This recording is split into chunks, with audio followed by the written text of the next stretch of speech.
Your 30s and 40s are supposed to be the golden years of your career. And I'm sure you must have put in years built with stability, maybe even earned some recognition as you worked along. But here's a catch. These many years and these same years are when most people quietly make the mistakes that come back on them when they reach into their 50s. And the worst part, they don't even realize until it's too late.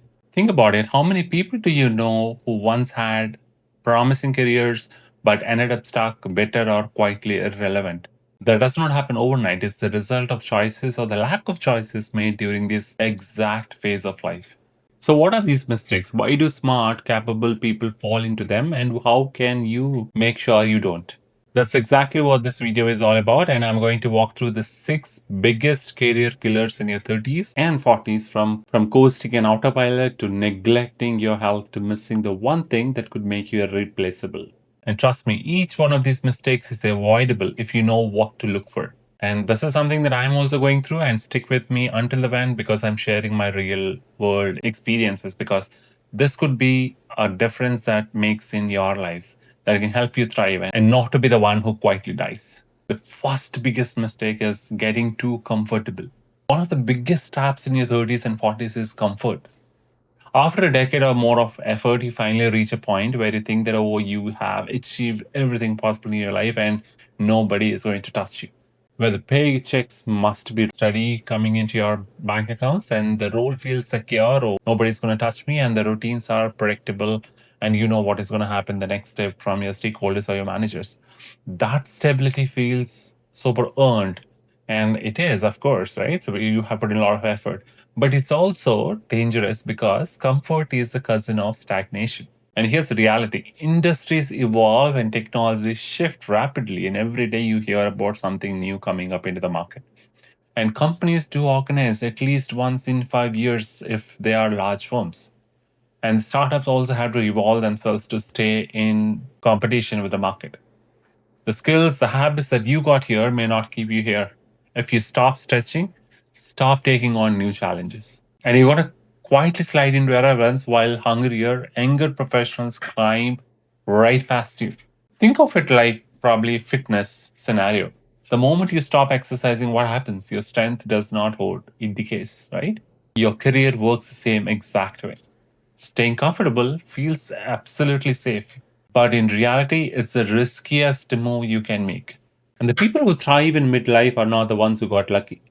They are the ones who kept pushing boundaries, even when it was not strictly necessary. They looked for prospects outside their lane, volunteered for tough assignments, never let their skills settle. So, if your career feels too easy right now, that's your warning sign.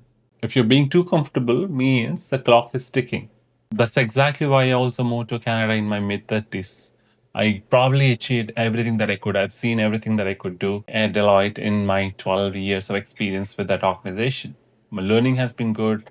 I had super command on what I'm doing. I had great relationship with my stakeholders, and I had a strong team that I established. Everything was green for me, but still I thought, so I think I should walk out when my value is on the higher side of it rather than staying and put that thought into the mind that, so what do we do with this guy? Kind of a scenario. So I totally avoided that. I don't know if I would have got that or not, but still I took the risk of moving to a different world to try something, to move away from that comfort and move away from that comfort zone to something which gonna push me to new challenges, new scenarios, new people that I have not dealt with before. And second mistake, neglecting your network. Your skills may get you height, but your network determines how far you can go in the race. Yet in their 30s and 40s, many professionals slowly let their connections fade. They get caught up in family life, of course. Everybody has to have that balance with the busy schedules and the false belief that good work will always speak for itself. Unfortunately, that's not how the real world operates. Opportunities often come through people and not job boards. Promotions, partnerships, and even career saving lifelines tend to follow through from relationships. Even career saving lifelines tend to flow through relationships. And neglecting your network is like letting your insurance policy lapse. You don't notice a mistake until you desperately need it. Think of the last major opportunity you heard about. chances are someone passed it along to you or you learned about it through a conversation. And that's how I got into Deloitte, by the way. I didn't apply, and I had my network, a person who referred me to her friend who was already working in Deloitte, and that's how I entered into the organization. This was back in 2009. Now imagine missing out on those conversations for almost a decade. That's the silent cost of neglecting your professional circle. The fix is not about collecting contacts on LinkedIn like trading cards. It's about genuine, consistent relationships. Check in with old colleagues. Offer help before you ask for it. Then try attending that industry event you keep putting off. Your future depends less on who you know today and more on who remembers you tomorrow. And third biggest mistake is also about ignoring skill upgrades. The workplace you entered in your 20s is not the same workplace you are standing right now in 2025. Technology evolves at lightning speed, industries transform, and they retail, and the entire roles disappear. Yet many professionals in their 30s and 40s coast on the same skill set they had a decade ago. And I have seen people failing literally because of this simple logic, because they are the ones who will be picked out first to get laid off. That's like trying to win a Formula One race without lap. That's like trying to win a Formula One race with last year's engine. And the truth is brutal here. And if you're not learning, you are absolutely falling behind. And employees don't pay for effort, they pay for relevance. And relevance is a moving target. Think about how many careers were blindsided when digital tools, automation, or AI reshaped the landscape. And those who did not adapt were not victims of bad luck, they were victims of stagnation, like I said at the beginning. You don't need to feel overwhelmed. You don't need to learn everything. You just need to pick the skills you just need to pick the skills that matter in your field and commit to sturdy upgrades. Take online courses, certifications, or maybe side projects. They all absolutely count in your organization. What matters is staying ahead of the curve amongst a group of people that are there in the same team. What is your value proposition? In your 30s and 40s, this is not going to be an optional story. It is absolutely about survival because the biggest mistake is not getting replaced by someone smarter. It's getting replaced by someone who bothered to keep learning when you stopped. And mistake number four, prioritizing salary over growth. At some point, the steady paycheck becomes tempting enough to stop questioning whether the job is still moving you forward. This is absolutely like a trap because choosing salary over growth, it feels practical, even responsible because you need money.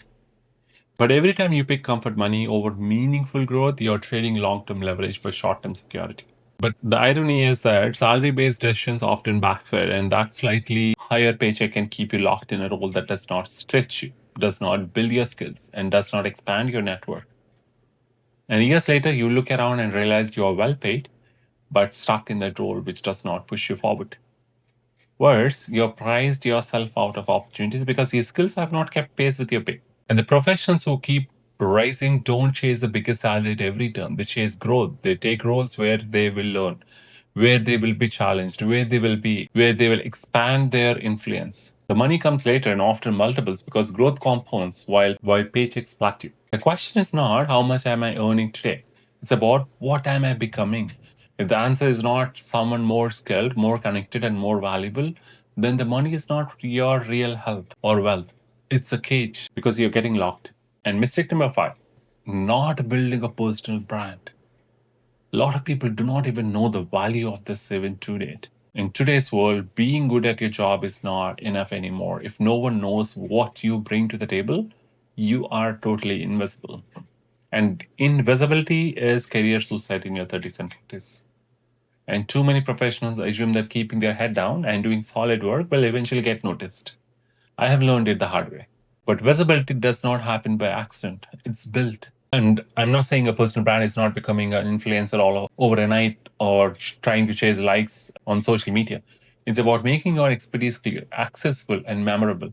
It's the difference between being someone in finance and being the go to person who simplifies complex financial problems. When people know what you stand for, they think of you first when opportunities appear. And we are in the digital age, and there are absolutely no excuses for anyone for that matter. Like sharing insights on LinkedIn, writing short articles, speaking at industry events, or even mentoring others. All of these build your reputation.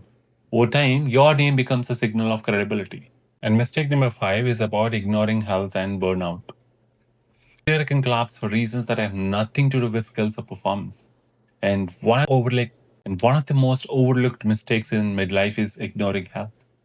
You push harder, sleep less, eat poorly, and assume your body will keep carrying the weight forever. But burnout and health breakdowns don't send polite invitations. They hit suddenly and they can derail everything you have built. The cruel irony is that professionals often sacrifice health progress only to lose both. Stress related illness, exhaustion, or even just chronic fatigue can make you slower, less creative, and less reliable. And in today's competitive environment, that's all it takes to fall behind. And the truth is simple, your body is the engine that drives your career. You wouldn't expect your car to run smoothly without maintenance. And so many treat their health as optional until it's too late. And even I've started realizing that. Protect your career in your 30s and 40s means protecting your energy absolutely that you would need later on as well. Sleep like it matters, move your body, eat in a way that fuels performance, guard your boundaries, because the real measure of success is not just reaching the top. It's being healthy enough to stay there once you do. Your 30s and 40s are not just middle years, they are the pivot point that shapes the next 20 or 30 years of your professional life. The mistakes we have covered, getting too comfortable, neglecting your network, ignoring skill upgrades, prioritizing salary over growth, failing to build a personal brand, and also sacrificing your health, they all have one thing in common. They don't feel dangerous when you're making them. The danger only shows up years later when the cost is much harder to reverse. But whatever, all bad things aside, the good news is every single one of these mistakes that I talked today is fixable. If you have coasted, you can start pushing again.